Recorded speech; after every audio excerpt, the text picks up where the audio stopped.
¿Qué tal? Buen día. Bienvenidos al Seminario de Investigación del Centro de Investigaciones en Óptica. Un servidor, Geminiano Martínez, a nombre del Comité de Seminario, les da la bienvenida a este seminario extraordinario que nos hará a favor el doctor Enrique Castro Camus de otorgarnos. Bien, una breve semblanza, aunque ya todos conocemos al doctor Enrique Castro, aquellos que tenemos un poquito más de 5 años aquí, hemos tenido la oportunidad de conocerlo. Aquellos que son más recientes en el CIO, pues tendrán la oportunidad de conocer hoy a qué se dedica y qué es lo que ha hecho en los últimos años. Nada más para darles una panorama muy general, leeré la última parte de su semblanza, la cual dice lo siguiente. El doctor Castro Camus es investigador nacional nivel 3, miembro de la Academia Mexicana de Ciencias. Además, en 2006 recibió el premio Nicholas Curti del Departamento de Física de Oxford a la mejor tesis doctoral. También recibió el Young Scientist Award de la Sociedad de Infrarrojo y Ondas Milimétricas en Terahertz en 2018. En 2019 fue galardonado con el Experience Research Fellowship de la Fundación Alexander von Humboldt. Cuenta con 85 artículos en revistas arbitradas y alrededor de 5,000 citas. Además, es editor asociado del Journal of Infrared Millimeter and Terahertz Waves y miembro del comité editorial del Scientific Reports. Fue General Chair de la conferencia 42, nuevamente de ondas milimétricas de infrarrojo y terahertz 2017, celebrado en Cancún, México, y co-general chair de la conferencia OTST 2024, celebrada en Marburg, Alemania, y ha tomado parte de los comités organizadores de muchas otras reuniones científicas alrededor del mundo. También es miembro de la mesa directiva de la International Society for Infrared Millimeter and Terahertz Waves. El doctor Castro Camus impartió algunas clases en la Universidad de Oxford, entre los cursos métodos matemáticos y electromagnetismo, y ha enseñado varios cursos de pregrado y posgrado en el CIO y en el Philipps Universitat Marburg. Es profesor honorario de la Universidad de Guanajuato, donde también ha impartido clases de pregrado. Bien, sin más, entonces escuchemos la ponencia de nuestro invitado y ojalá sea del agrado de todos y tengamos muchas preguntas al final. Sale, pues muchísimas gracias. Vamos a ver. Voy a tratarme de ir rápido. Sé que ya algunos de ustedes llevan otra plática acumulada hace ratito, entonces, que no se vayan a dormir, ¿no? Eh, ok, bueno, pues voy a hablarles un poco sobre nuevas direcciones y aplicaciones de terahertz. Los que ya me conocen y que han escuchado algunas de mis pláticas, pues voy a darles algunas otras ideas que hemos estado intentando en años más recientes. También voy a hablar un poquito y otras no tanto, ¿no? Voy a hacer una recapitulación de algunas de las otras áreas en las que ya había trabajado históricamente y muchas de ellas aquí en el CIO. ¿Sale? Para los que no me conocen, bueno, pues ahí está la evidencia de que sí estaba yo en el CIO o podemos decir estoy, no sé cuál que sea el término políticamente correcto, ¿no?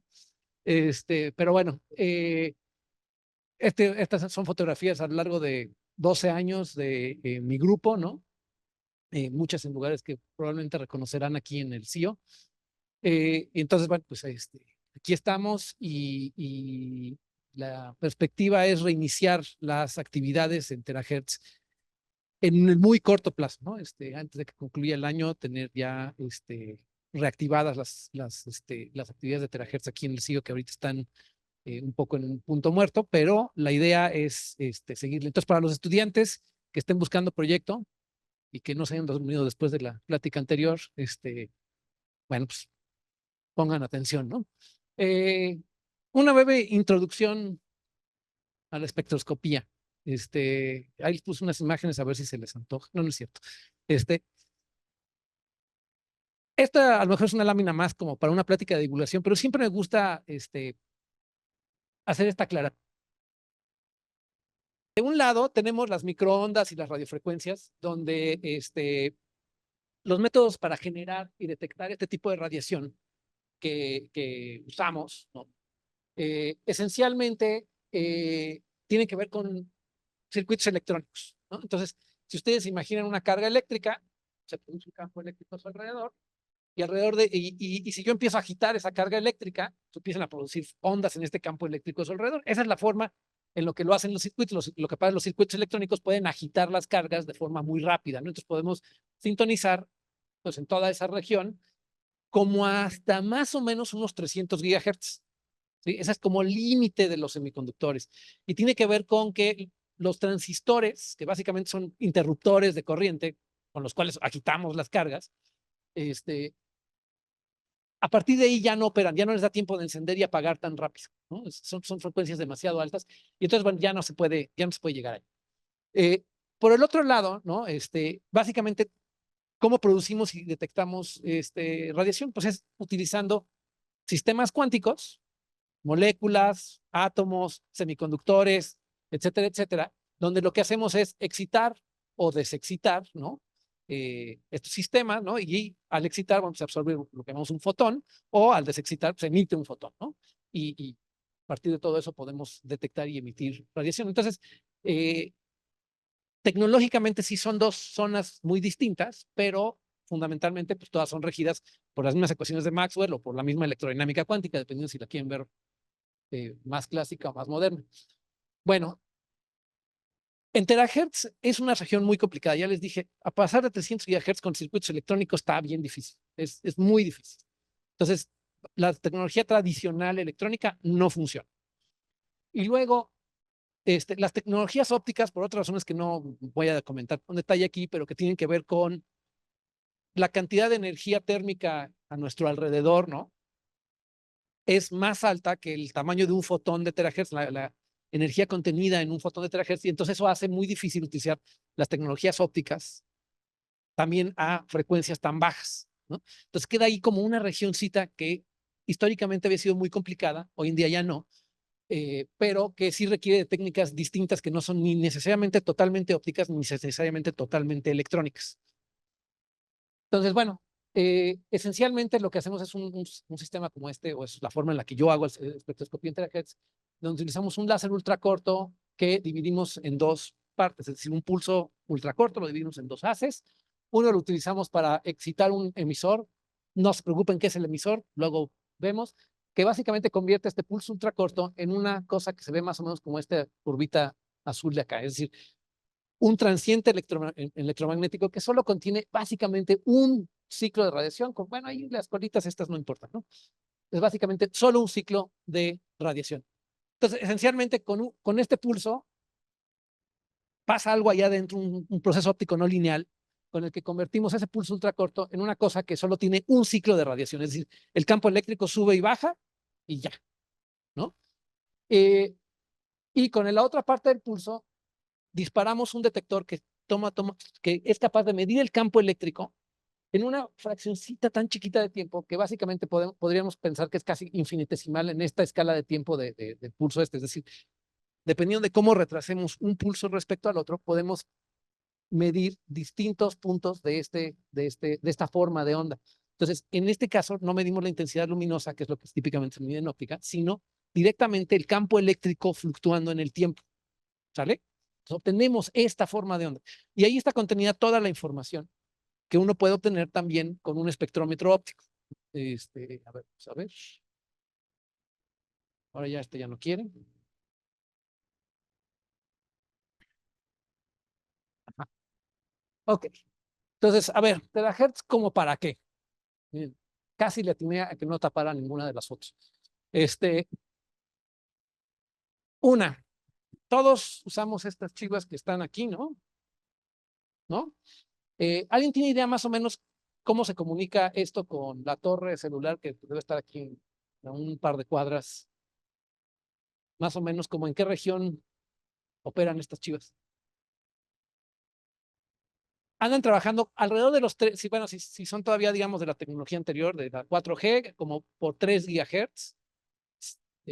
Si son de la tecnología más nueva, hay una banda alocada que ahorita vamos a ver para eso, que llega hasta como 100 GHz.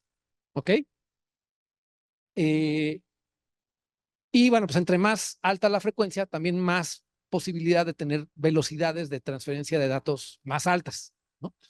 Muchas gracias, Nacho. Entonces, bueno, una de las áreas que empezamos a abordar recientemente es telecomunicaciones. Y en esta región que les decía, históricamente había sido difícil de acceder, hay muchas cosas por medir, incluidas, por ejemplo, cosas tan bobas como, pues, qué tan reflejante o eh, opaca o transmisiva, pues es esta madera que está aquí, ese recubrimiento que está allá, esa alfombra que está ahí, ¿no? Esto, porque vamos a necesitar pasar a través de las paredes y encontrar rutas, ¿no? Y formas de mandar y recibir la información desde estas chivas, ¿no? Cuando queramos ir a frecuencias más altas.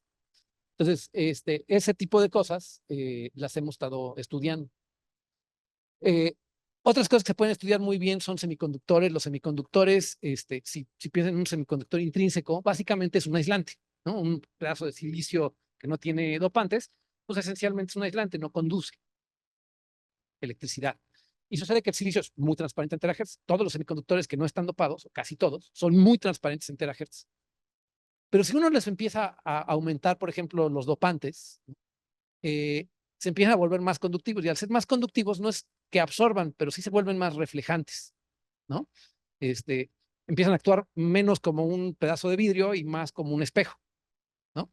Entonces, la medida de cuánto pasa a través del semiconductor es una medida de la conductividad del semiconductor, en la cual yo no necesito hacer contacto físico. Entonces, estudiar semiconductores es una de las áreas que hemos abordado. Patrimonio cultural, cuestiones artísticas y de otro tipo, son cosas que también hemos estudiado. También una de las nuevas líneas que estamos trabajando ahora es en fármacos. Hay cosas ahí muy interesantes de las cuales voy a platicar también un poquito en los próximos. Entonces les decía telecomunicaciones. Telecomunicaciones, bueno, pues aquí está, ¿no? 4G tiene alocada una banda como hasta más o menos 6 GHz y esa es la región en la que operan los celulares, la mayoría de los celulares que tenemos. Si ya tienen uno de 5G, en principio puede operar como hasta 100 GHz. La realidad es que ahorita todos andan, pues más bien como en este cachito de por acá. O sea, todavía no se han ido a las frecuencias realmente altas que están reservadas para ese uso, ¿sale? Eventualmente en el transcurso de los próximos años, poco a poco irán apareciendo más, bueno, se irán realmente ya utilizando las bandas de más alta gama, ¿no? Y eventualmente vamos a necesitar 6G, y 6G es de 100 GHz para arriba, que ya es básicamente esta región de terahertz. Entonces, una de las cosas que es muy interesante, la atmósfera, por ejemplo, el vapor de agua que hay en la atmósfera, aquí en León ahorita no mucho, ¿no? Pero hay vapor de agua. Sucede que las moléculas de agua tienen modos rotacionales que caen en esta región y eso da lugar a muchos picos de absorción, algunos muy pronunciados, realmente muy, muy atenuantes en esta región, y otros un poquito menos, ¿no?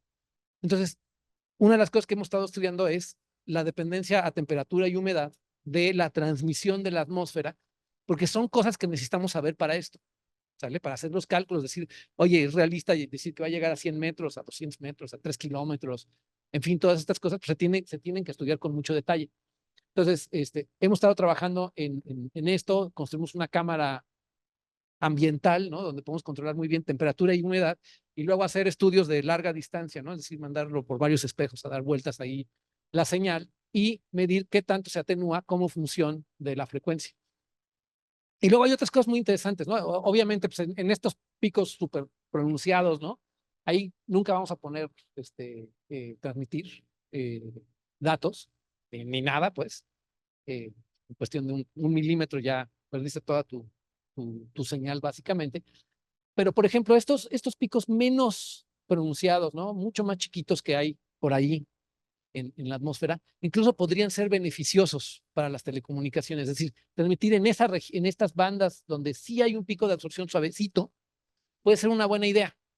Porque, por ejemplo, si yo quiero comunicarme con Luis Armando, ¿no? Aquí al frente, calculamos la cantidad de potencia para que, pues, no sé, se pierda, pues, no sé, la mitad o 50, 60, 70% de la señal, pero él me puede escuchar, pero allá José Luis, por ejemplo, él ya no me puede escuchar.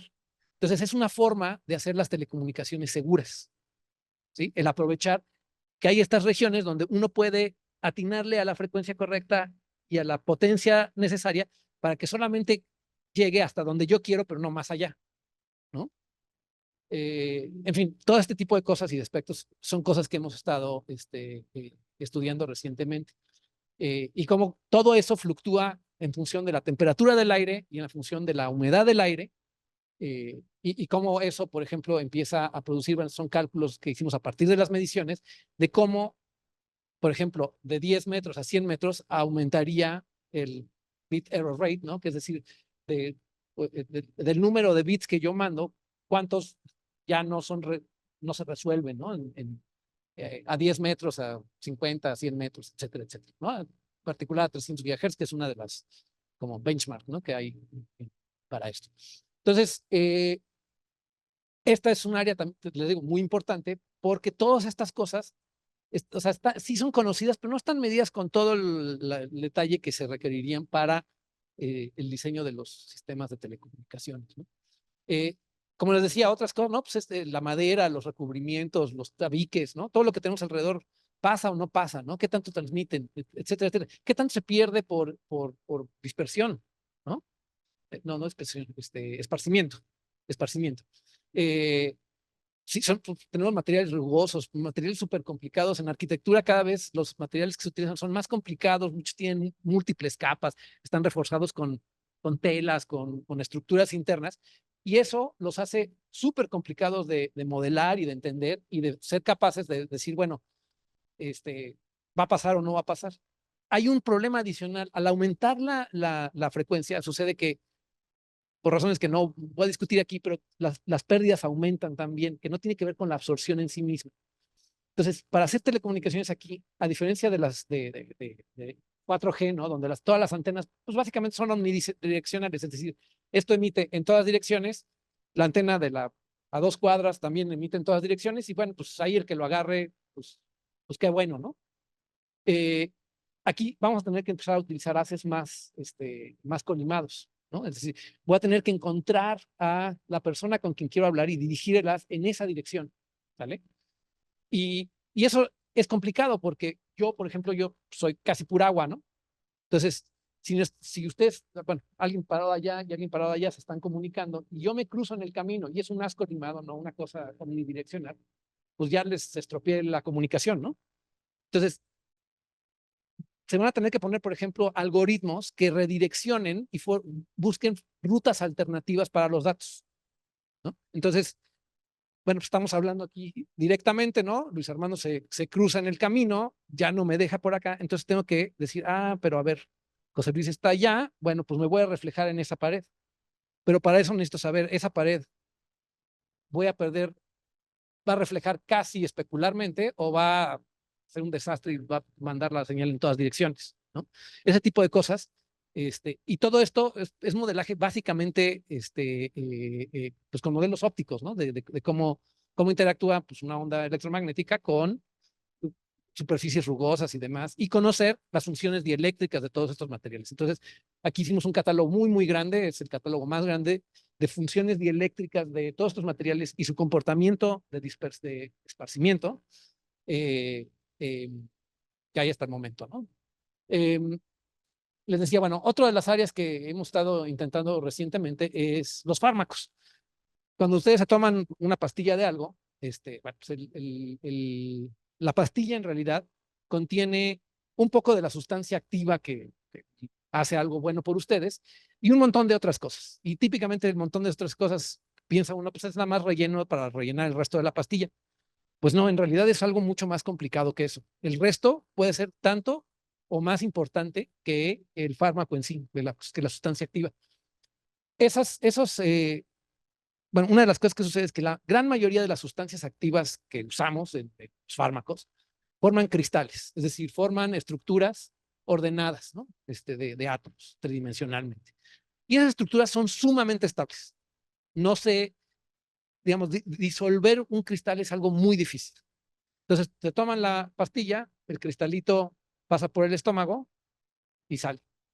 Y nada se quedó. De hecho, casi hay muchísimas fármacos para tratar muchísimas enfermedades que ahorita no hay soluciones en el mercado, que está clarísimo que la molécula va a hacer lo que tiene que hacer, etcétera, etcétera, pero el problema es que no son solubles. Entonces ustedes se la toman y así como entró, salió. Y ese es un gran problema. Entonces, sucede que estos cristales, las vibraciones colectivas de los cristales, es decir, no es la vibración de la molécula de un átomo contra otro o de la estructurita de la molécula, sino el conjunto de moléculas cristal vibra y las vibraciones caen más o menos en la banda de terahertz para la mayoría de los ingredientes activos. Entonces, una de las cosas que podemos hacer es identificar la presencia de la forma cristalina.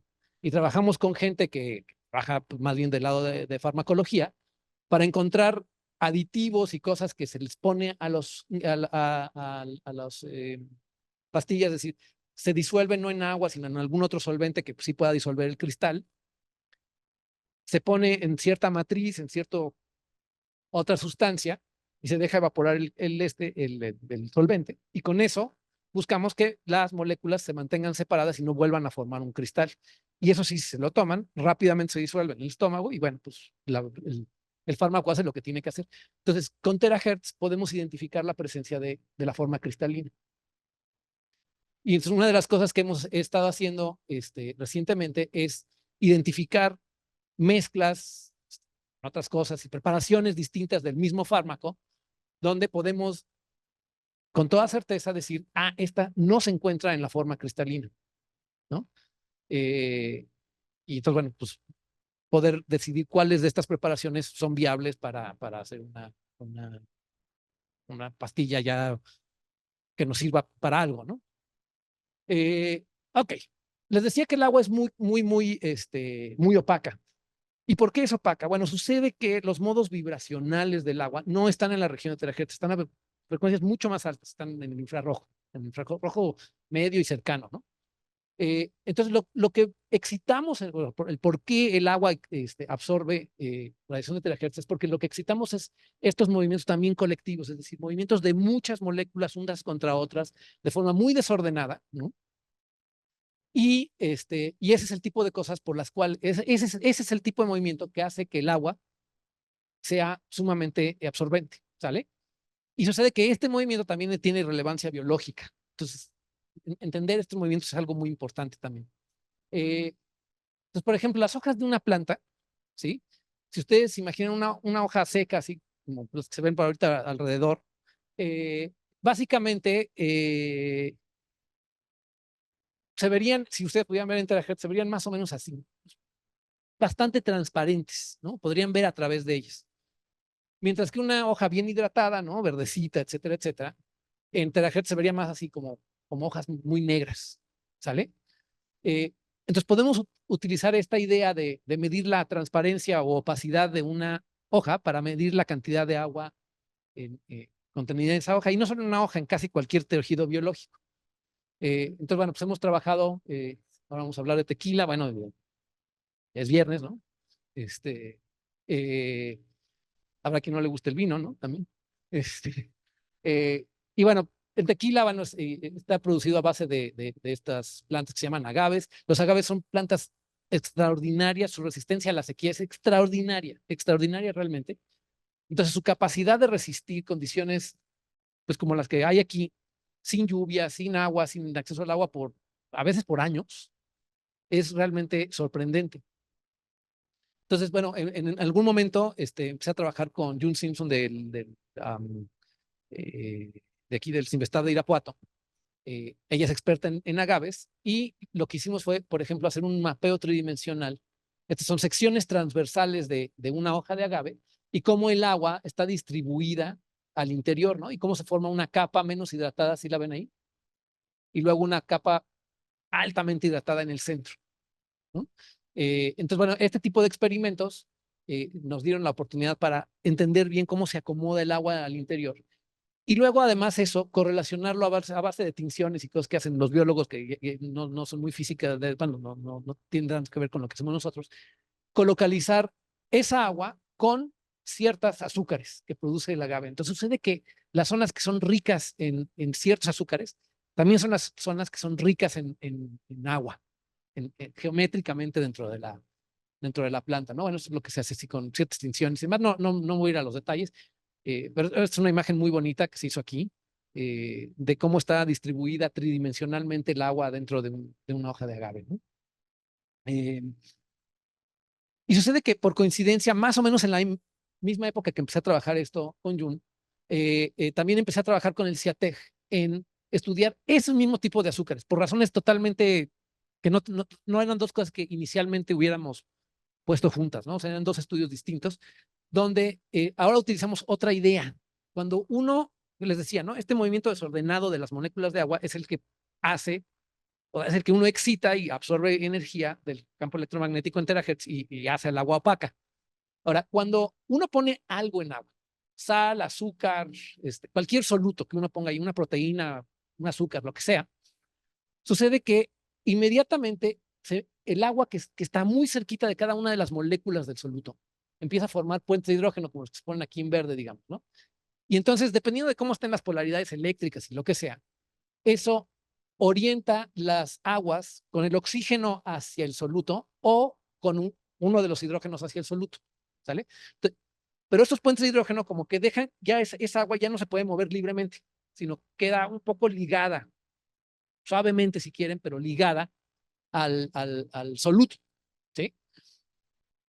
Y eso entonces cambia la forma en la que se puede mover desordenadamente, que es justamente lo que podemos medir con terahertz. Entonces, a partir de las mediciones de terahertz, uno puede hacer una estimación de como cuánta agua está completamente libre lejos de una molécula de soluto y cuánta agua está en estas esferitas de solvatación que se llaman, ¿no? Es decir, estas moléculas de agua que están muy pegadas al soluto, ¿sale? Entonces, estudiamos justamente estos fructanos de agave, ¿no? Que les decía, en el otro estudio habían aparecido como colocalizados, ¿no? Con el agua. Las regiones que tenían mucho de este azúcar, también eran las zonas que tenían mucha agua. Y sucede que, bueno, hicimos una estimación a partir de las mediciones de terahertz de como cuántas moléculas se le pegan a una sola azúcar de estas de agave. Y sucede que el número es extraordinario.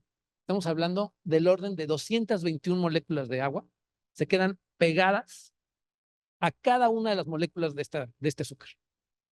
Entonces, esa es una cantidad enorme. Estas moléculas, estas azúcares, actúan un poco como una esponja molecular, ¿no? Se rodean de mucha agua y la retienen.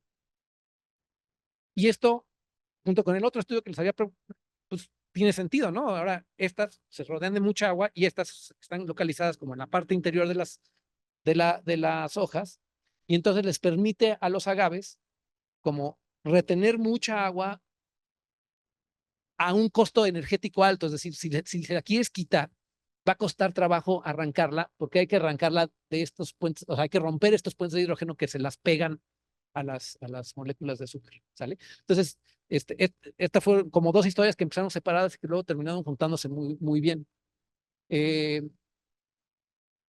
bueno, también trabajamos con la misma idea esta de medir la cantidad de agua en tejidos biológicos, pero en pies diabéticos. No me voy a meter en los detalles de esto, no les voy a decir, el pie diabético es una complicación de la diabetes, no es la diabetes en sí misma, es una complicación de la diabetes, y sucede que las personas que sufren de esta complicación de la diabetes, bueno, pues generan úlceras y en muchas ocasiones se les tiene que incluso amputar parcialmente o totalmente un pie, ¿no? Entonces es una cosa muy fea, ¿no?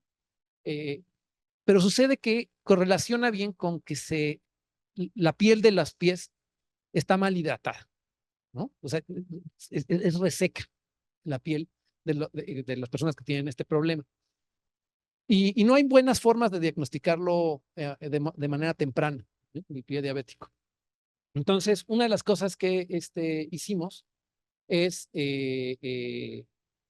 utilizar terahertz para al menos evaluar si en los diabéticos la hidratación es peor que en las personas no diabéticas en la piel.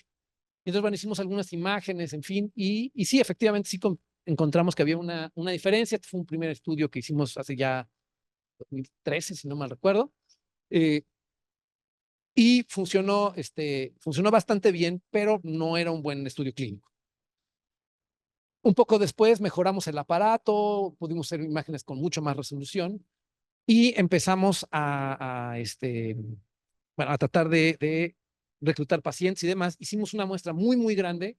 Medimos alrededor de 100 pacientes diabéticos y 100 personas sin diabetes aquí en el hospital de LIMS, el que está aquí, la T1 creo que se llama, bueno, no sé cuál.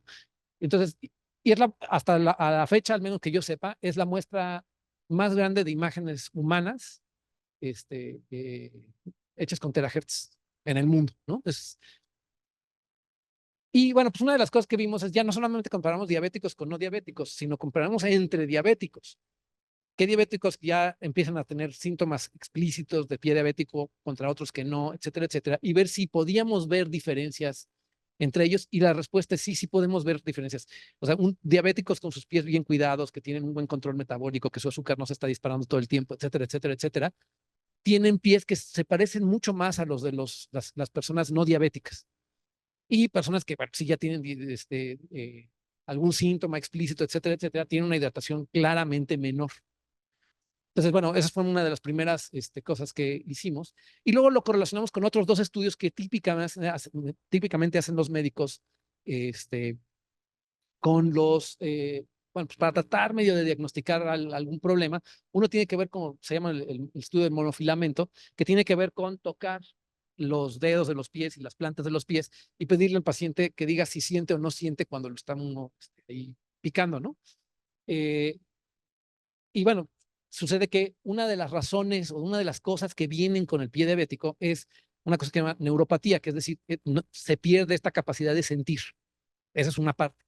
Y la otra es, también viene con un deterioro vascular, es decir, la irrigación de los pies se pierde.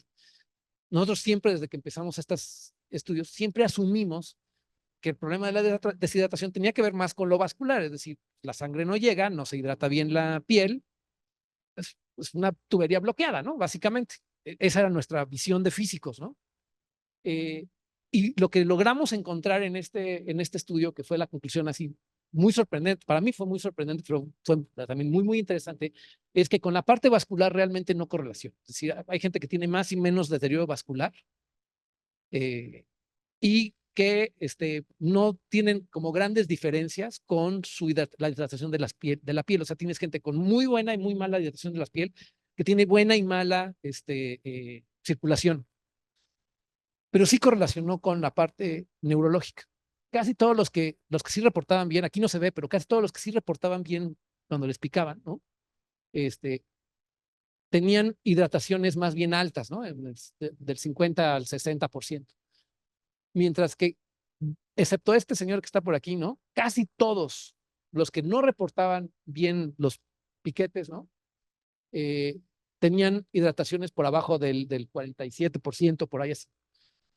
Para mí esto fue una cosa muy sorprendente, porque, digamos, la imagen que nos da esto de cuál es el problema en realidad del pie diabético no es un problema de tuberías bloqueadas, es un problema de que el sistema eléctrico que retroalimenta al cuerpo para decir, oye, a ver, ponle más agua, ponle menos agua, esa retroalimentación neurológica no está funcionando. Entonces, el cuerpo es incapaz de mantener una homeostasis, un estado estable, ¿no? O, bueno, al menos adecuado, por el hecho de no estar siendo capaz de retroalimentar, porque los nervios son los que están dañados, no tanto la parte vascular. Entonces, esa fue una parte muy, muy interesante. Casi todo lo que hemos hablado ahorita ha sido en transmisión, pero bueno, podemos hacer reflexión, no me voy a meter mucho en los detalles, pero como les decía, ¿no? Nosotros terahertz lo producimos en pulsitos muy, muy cortitos, muy bien contenidos, y si uno piensa en, bueno, pues yo mando como en el ultrasonido, ¿no? Yo mando un pulso por una serie de superficies, cada una de las superficies va a producir una reflexión de Fresnel, ¿no? Y entonces regresa no un pulso, sino regresa un tren de pulsos, y la separación me habla de la separación entre interfaces, ¿no? Entonces, esa idea la utilizamos para varias cosas. ¿Cómo voy de tiempo? Ya le voy a dar prisa. Para estudiar, por ejemplo, cosas de patrimonio cultural. Entonces, por ejemplo, aquí tenemos a Montserrat. Ella es una estudiante, bueno, era una estudiante, pero ya es profesora, pero era una estudiante de conservación de arte y se vino un año a trabajar aquí al CIO conmigo y hacer su tesis de restauración de arte, no de física, no de óptica, no de estas cosas, sino de algo que como uno diría, bien, y ya que hace aquí en el CIO, ¿no? Entonces, bueno, por ejemplo, este es un ejemplo de algo muy claro que hicimos, donde tomó un lienzo, le puso un círculo con óleo rojo, luego lo cubrió con azul, luego le puso un cuadrado amarillo. Y esto es lo que logramos reconstruir de las interfaces entre todos los pulsitos, los ecos, ¿no? Al mandar radiación en el cuadro y ver lo que rebota, ¿no? pudimos reconstruir el lienzo, el círculo rojo, recubrimiento azul y el cuadrado amarillo, ¿no? Y ahí estaban todas los materiales, los pudimos identificar y generar esta como reconstrucción tridimensional.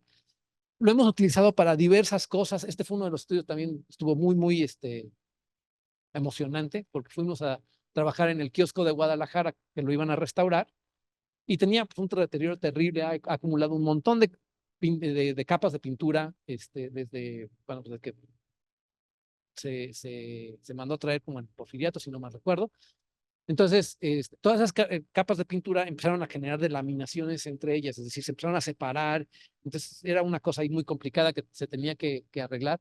Entonces, fuimos con nuestros aparatos de terahertz, fuimos ahí a medir cómo se generaban, este es como un mapa de cómo se va generando si ven aquí un huequito blanco, cada una de las líneas, digamos, rojas y azules son ecos, ¿no?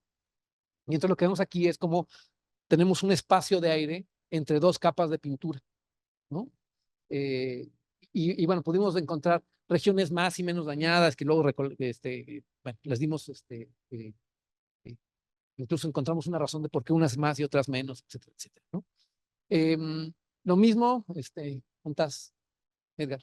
Ah, Chago, bueno, todos aquí lo conocen por Chago. Yo siempre le he dicho a Edgar, Chago, es una buena parte de su trabajo de tesis, donde estudiamos este icono ruso, que tenía dos peculiaridades. Uno es que tenía capas de oro, ¿no? Es decir, esta parte como, bueno, que se ve aquí amarilla, son recubrimientos de oro. Y luego tenía algunas regiones pintadas de rojo en dos tonos. Si ven este margen, ¿no? Tiene un tono y luego se tiene otro, en fin, etcétera, etcétera. Tiene unas regiones en rojo. Entonces empezamos a estudiar con terahertz para ver más o menos cómo estaban las estructuras de las capas metálicas y de las pinturas y que, si estaba por arriba, por abajo, etcétera, cómo se aplicó, cómo se construyó esta obra. Y bueno, sucede que lo que encontramos es que efectivamente, ¿no? O sea, en las regiones pintadas, eh, recuérdame, es oro parejo, ¿no? Y pintura encima, ¿no? Entonces, cosa que las personas de restauración estaban muy sorprendidas porque dicen que típicamente tratan de ahorrar lo más posible de oro, ¿no? Entonces solamente las recortan como con mucho cuidado el oro para las regiones doradas y la pintura se pone directamente contra la madera. Bueno, sucede que en este caso no fue el caso. La pintura está puesta, se puso una capa continua de oro y encima se puso la pintura, ¿no? Y eso es algo inusual para las técnicas que se usan típicamente para esto y demás. Y luego la otra es que hay un pigmento rojo, justamente, eh, que, eh, que tiene un pico de absorción muy bien definido, como a 1.2 terahertz. Entonces logramos hacer un mapeo químico que luego corroboramos también con eh, fluorescencia de rayos X, eh, que todo este bisel rojo alrededor de la pintura y una serie de otras regiones contienen este pigmento que se dejó de utilizar hace, corrígeme, Chaguas, como 100 años, 150 años.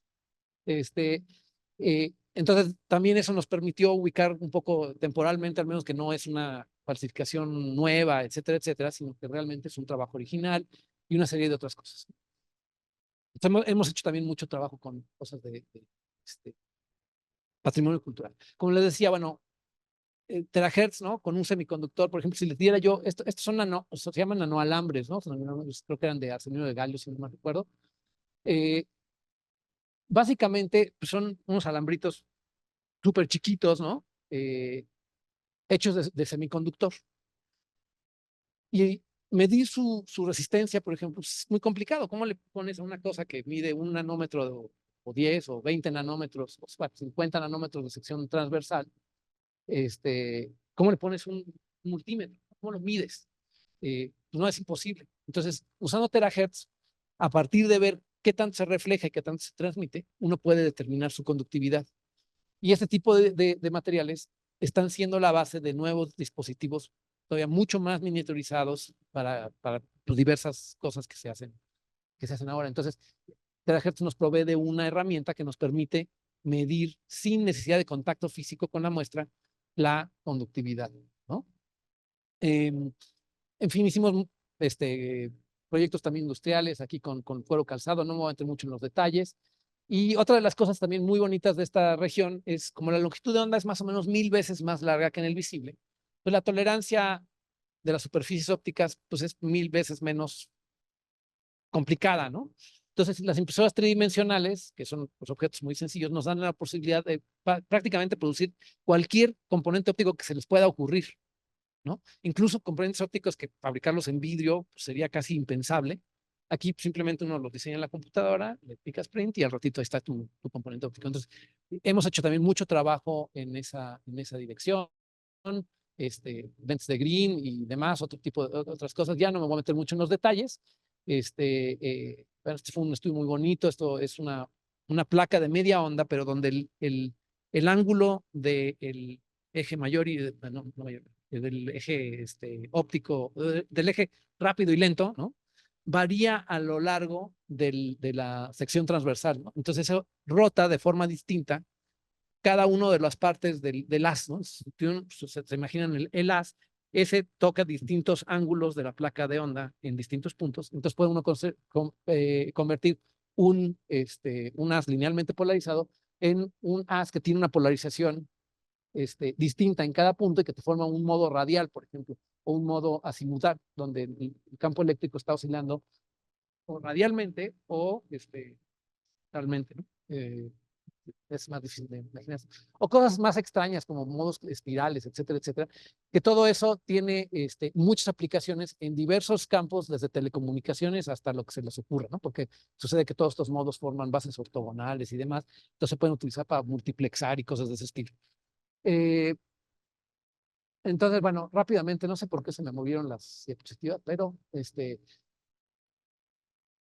estamos tirándole a muchas aplicaciones del mundo real para la radiación de terahertz. Estamos realmente tratando de encontrar formas de utilizarla en cosas tan reales como telecomunicaciones, como medicina, como fármacos, plantas, en fin, muchísimas cosas. Y básicamente ahorita, digamos, los grandes retos que quedan sobre la mesa, ¿no?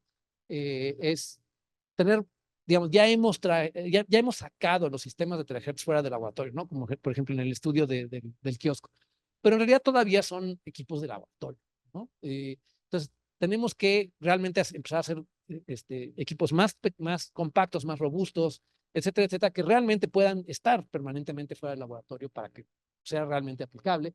Todavía tenemos que reducir los costos, o sea, todavía son equipos muy costosos, pero digamos, para que tengan viabilidad ya como un producto de consumidor o incluso al menos en un ambiente industrial, todavía tendríamos que bajar los costos por un factor de entre 10 y 100, ¿no? Entonces, es un reto grande y para eso pues tenemos que ser capaces de producir los componentes que van dentro de un sistema de estos de forma masiva y confiable, ¿no? Y esa parte de producirla masivamente, si se encuentra la forma de producir estos componentes masivamente, pues eso automáticamente reduce el costo. Eh, pero en fin, bueno, entonces creo que con eso quería concluir y bueno, agradecer su atención y si tienen algún comentario, pregunta, lo que sea. Como les decía, bueno, en cuestión de un par de meses, probablemente ya me ven por aquí más seguido, ¿no? Si a alguien le interesan nuestros proyectos, aquí estoy nombrando como mi embajadora Edgar, que todos los conocen como Chago. Este, bueno, pues acérquense para que vean lo terrible que soy como asesor, mala onda, todas esas cosas, ¿no? Y bueno, agradecer a ustedes también y bueno, a todos los colaboradores que han trabajado en todos estos proyectos que les presenté. Muchísimas gracias.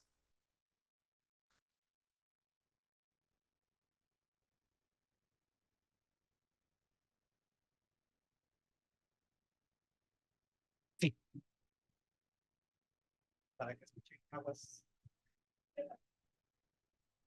¿Sí? Okay.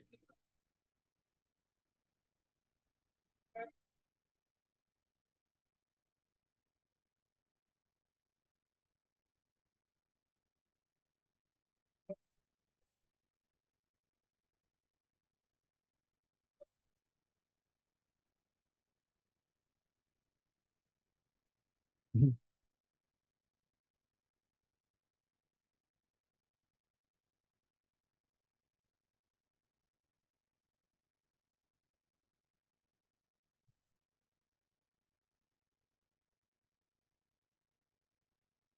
Dame chance de ir repitiendo la pregunta porque ya se me alargó. La pregunta es sobre telecomunicaciones y los anchos de banda que se pueden utilizar, ¿no? Para los datos. Bueno, Mauricio nos está diciendo que el problema no es solamente digamos, de la transmisión, sino, ahora sí, síguele, de los anchos de banda. Sí, claro. Sí, claro, claro, claro.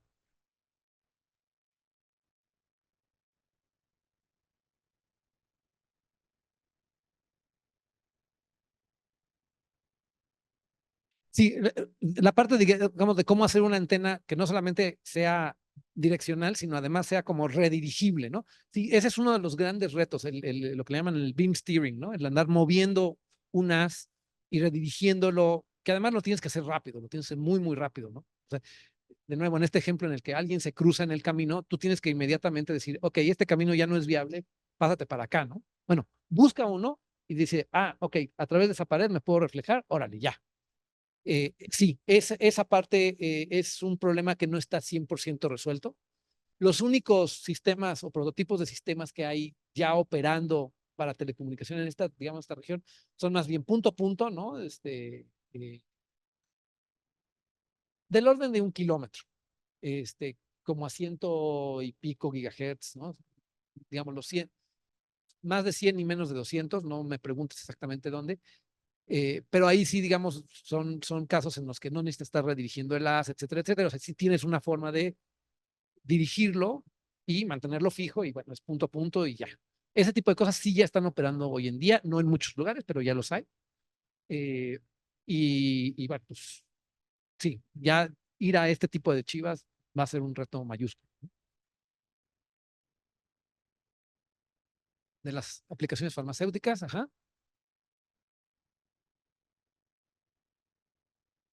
que existen muchas preparaciones con geles e hidrogeles, ¿no? Sí.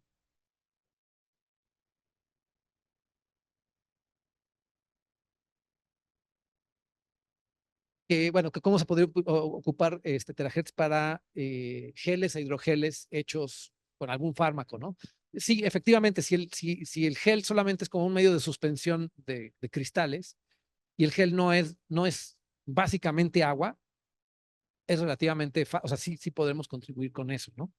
Si el gel es básicamente base agua, ahí ya es mucho más complicado porque el agua va a absorber mucho más que el cristal y bueno, ya encontrar ahí el cristal va a ser muy difícil, ¿no? Pero sí.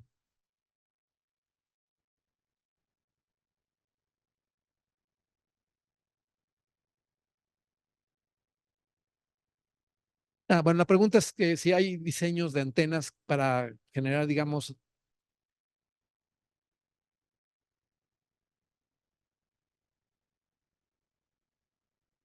a ver, sí, ok, que los diseños de las antenas que utilizamos nosotros aquí en el laboratorio no son dirigidas, ¿no? Son antenas que básicamente son fuentes puntuales, sale todo en todas direcciones, ¿no? Y nosotros en el laboratorio tenemos óptica intermedia, ¿no? Lentes o espejos, etcétera, etcétera, que nos coliman, hacen un haz muy bonito, ¿no? Que eso no es viable en el campo o sea, para este tipo de cosas. Ahí se tendrán que encontrar otras soluciones. Las que parecían más prometedoras, ¿no? Para poder dirigir haces y cosas de ese estilo, son arreglos de antenas más bien. Son arreglos de antenas donde juegan con las fases entre todas ellas, ¿no? Para mover el haz de alguna forma. Sí, sí, sí, las antenas generadoras, así es más o menos como se visualiza que podría ser.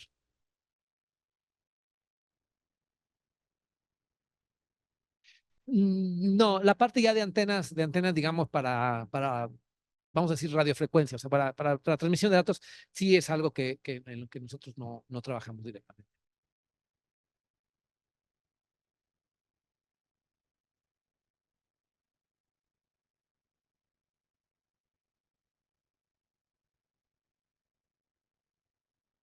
Que sobre la parte farmacéutica, ajá,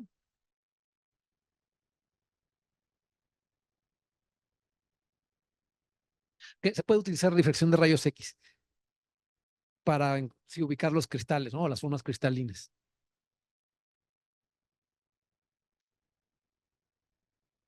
Entonces, bueno, que si terahertz provee de alguna ventaja con respecto a difracción de rayos X. Sí, sí, difracción de rayos X se sigue utilizando. De hecho, es el estándar que usan para este tipo de estudios.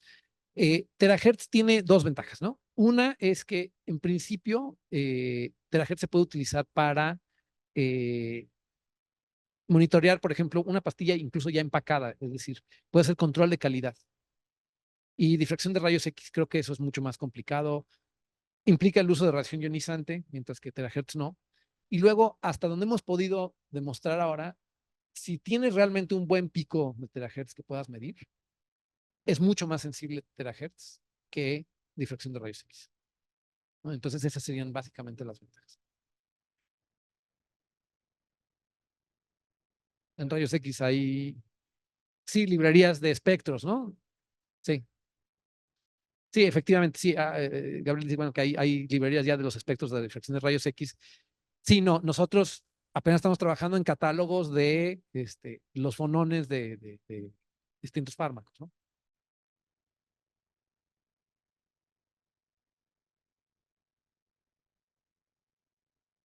Sí, se puede hacer en algo empacado, se pueden hacer, por ejemplo, estudios de la evolución, ¿no? O sea, es decir, yo preparo la pastilla y a lo mejor ahorita está en forma amorfa y va a seguir amorfa por siempre o por un día o por una hora, ¿no? Y es un problema grave porque si es un día, pues felicidades, seguramente para cuando te llegue a ti ya está otra vez en forma cristalina. Entonces, necesitamos también poder medir esto a lo largo del tiempo. Y con rayos X eso es muy complicado porque rayos X, pues sí es interactuar de forma muy agresiva con la muestra, ¿no? Mientras que terahertz, pues no le hace nada a la muestra. Entonces, puedes hacer mediciones de la evolución, ¿no? De si se están formando cristales, pues, a lo largo de tiempos incluso muy largos, ¿no? Sin afectar realmente la muestra. También. Gracias.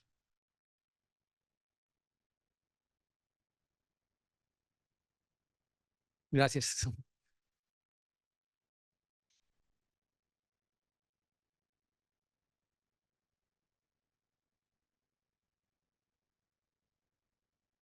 Que si estamos pensando en trabajar en fuentes alternativas para generar terahertz. O sea, además de las que típicamente utilizamos en esta parte, digamos, de espectroscopía en el dominio del tiempo, que son las antenas fotoconductivas y rectificación óptica. Para hacer espectroscopía en el dominio del tiempo, no, realmente no. Sí hay formas, sí hay otras formas, ¿no? Se puede hacer con agua, o sea, lanzar el pulso óptico, el del láser, a una capa fina de agua, y sucede que el agua tiene no linealidades muy espectaculares que generan terahertz, etcétera, etcétera. Para propósitos de espectroscopía en el dominio del tiempo, hay opciones, hay gente que está estudiándolas, en fin, nosotros no nos hemos metido mucho en eso recientemente, pero en realidad creo que los retos importantes no están tanto en esa dirección, sino más en antenas como por ejemplo para telecomunicaciones o para dispositivos que te puedas llevar al campo, que seguramente no incluirán un láser ultra rápido, ¿no? O sea, para aplicaciones como más del mundo real, ahí sí hay muchos retos, porque ahí no son este tipo de métodos los que se utilizan para generar, sino sí tienen que ser osciladores de muy alta frecuencia, acoplados con antenas adecuadas, cosas de ese estilo. Y esa parte sí es una parte activa. Nosotros no trabajamos directamente en eso, pero sí, sí, sí, hay mucha gente trabajando en eso.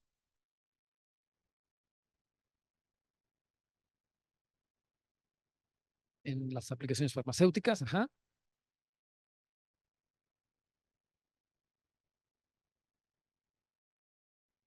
que sí las que se mandan las muestras. Espectroscopía en el dominio del tiempo, típico, digamos, el estándar es linealmente polarizado, ¿no? Eso es prácticamente lo que se hace siempre. Y salvo que haya alguna razón para pensarlo, bueno, o tienes alguna muestra muy particular, que sea birrefringente o yo qué sé, ¿no? En ese caso, pues sí, ya te empiezas a fijar en el aspecto de polarización.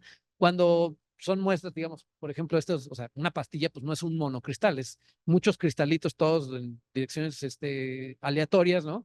Y básicamente, pues no presenta una birrefringencia promedio, ¿no? Incluso si los cristalitos en sí mismos son birrefringentes. Sí, ok.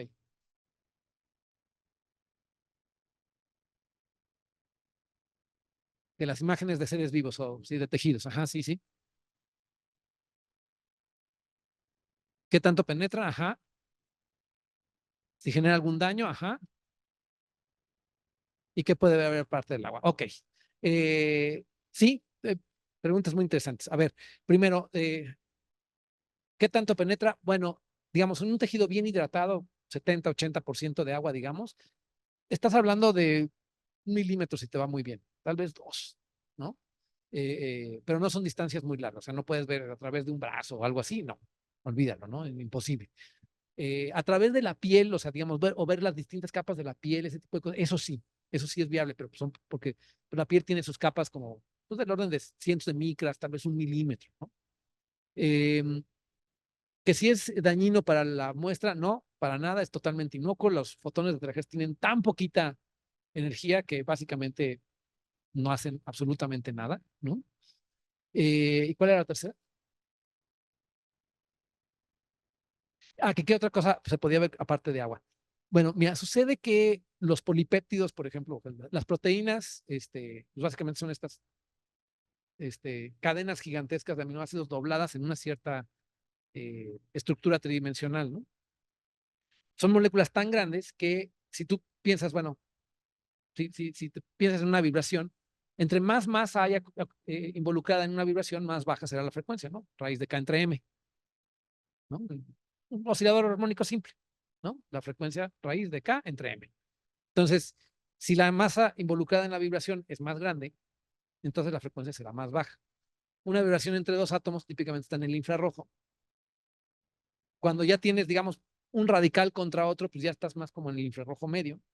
Cuando tienes estas moleculototas, como las proteínas, la vibración está ya en terahertz, ¿sale? Entonces, por ejemplo, una idea que está ahí flotando es la idea de tratar de utilizar o de ver los modos vibracionales de las proteínas que tienen relevancia en términos de su función biológica. Es decir, las proteínas son estas estructuras extrañas, ¿no? Polipéptido ahí todo doblado y con una estructura tridimensional particular, pero en realidad su función biológica tiene que ver con cómo esa estructura tridimensional se mueve. ¿Y cómo se mueve? Pues tiene que ser una combinación de sus modos normales, es decir, de sus modos vibracionales. Y esos modos vibracionales caen en la banda de terahertz. Dicho eso, este es un comentario de principio, o sea, en principio, ¿sí? En la realidad es muy, muy complicado. Es un problema muy complicado porque primero, la cantidad de modos normales que tiene una proteína es gigantesco, gigantesco, ¿no? Estás hablando de decenas, cientos de miles, ¿no? Todos son anchos porque las proteínas, pues como tienen estas formas muy extrañas, ¿no? Todas están, es un poquito distinto acomodadas, etcétera, etcétera. Entonces, estos son picos que no son picos así, que los puedas identificar, claramente son picos muy anchos. Y si tienes cientos de miles de picos anchos, pues lo único que ves es un continuo. Entonces, poder identificar los modos vibracionales y cosas de ese estilo debería en principio ser posible, pero pues, la realidad es que es muy complicado. Y luego, para terminarlo de hacer más complicado, los modos vibracionales cambian si la proteína está en solución acuosa o no. Entonces, cuando no está en solución acuosa, sí tiene modos vibracionales, pero no son los que son relevantes biológicamente, porque biológicamente son los modos vibracionales en solución acuosa. Y si los pones en solución acuosa, lo que ves es la absorción del agua mucho más que la absorción de la proteína. Entonces, es un problema realmente muy complicado, muy, muy complicado. O sea, entonces la respuesta es, en principio, sí, sí hay otros aspectos biológicos que se pueden estudiar. En realidad son problemas realmente muy, muy complicados. ¿Okay? Aguascalientes, si tienen alguna pregunta, este, digan yo.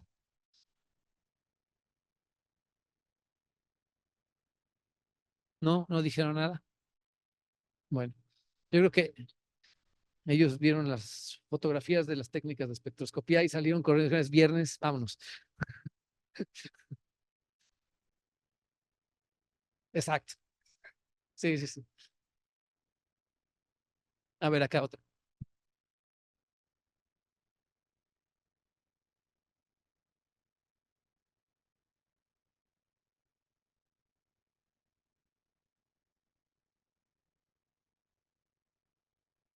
que si esta técnica se puede utilizar para ver los procesos fotosintéticos y demás. Ujú. ¿En qué quedó? Ok. O sea, la historia es un poquito distinta, pero sí.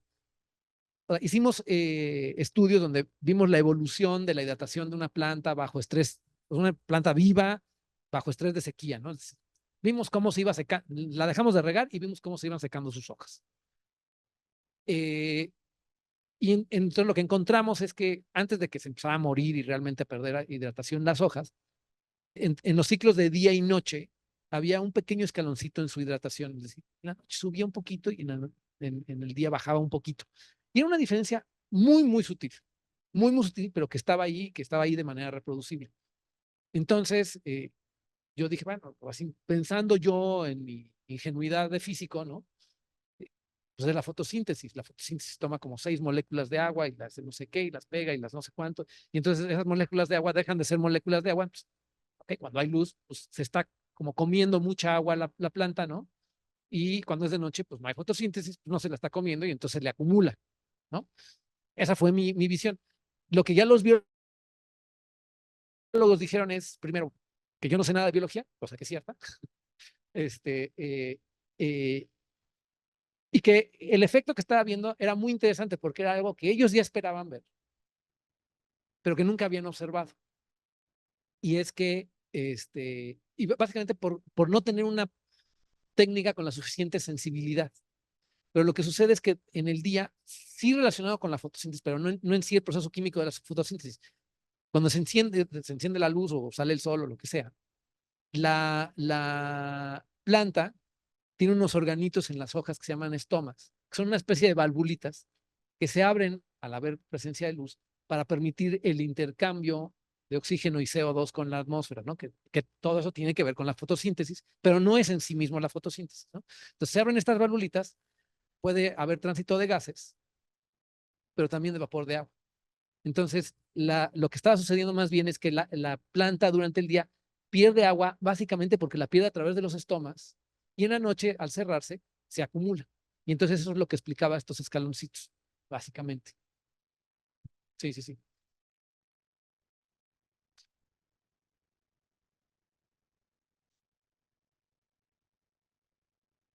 De la dispersión de los materiales de construcción. Sí.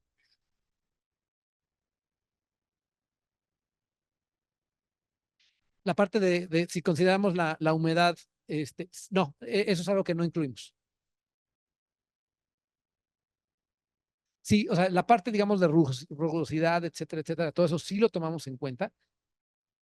El contenido de agua, no. Trabajamos con puros materiales secos. Por más contraintuitivo que pareciera, la presencia de agua para buscar un camino en reflexión es buena, no es mala. Porque el índice de refracción, pensado más ampliamente, la parte real más y la parte imaginaria, al poner más agua, crece, porque la parte imaginaria es muy alta. Y entonces la reflexión de Fresnel también crece. Entonces, al mojar un material, se hace mucho más absorbente, sí, pero también se hace más reflejante. Entonces, sí, lo que se pierde, digamos, al propagarse dentro del material, este, es menos, ¿no? Pero lo que se refleja es más. ¿Sale? ¿Alguna otra? A ver,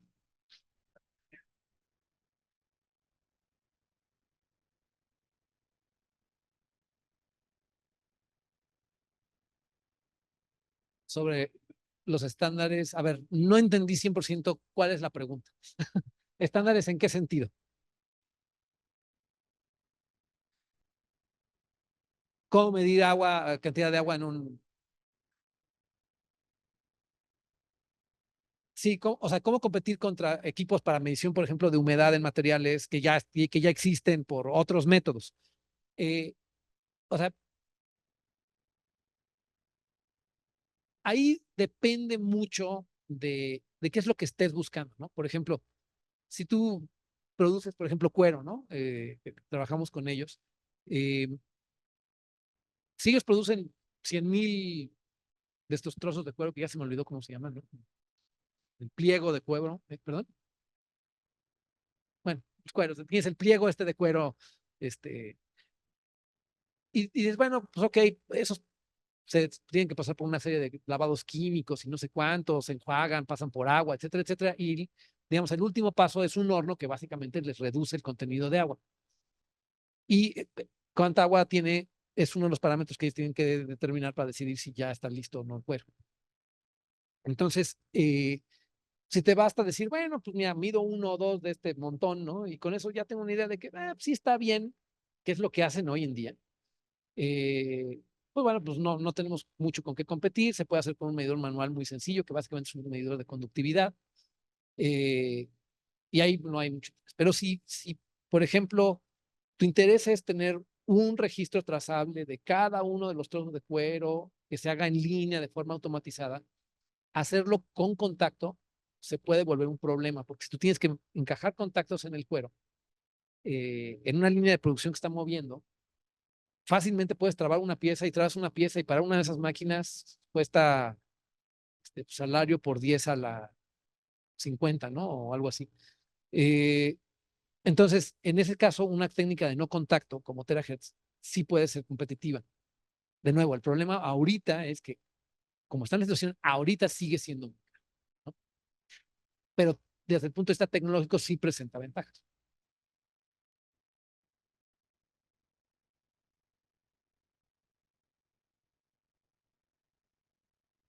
Respecto a que si se necesitan certificaciones, sí, pero yo creo que, digamos, generar las certificaciones no es algo tan complicado. O sea, decir, bueno, yo no lo meto, no lo mido con el método que lo hacen típicamente, yo lo mido con este otro método, pero certificar mi método como equivalente, etcétera, etcétera, pienso que no es algo tan complicado y creo que es más un asunto administrativo, burocrático que científico en sí mismo, ¿no?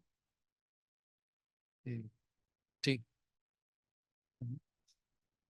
Bueno, pues muchas gracias, ¿eh?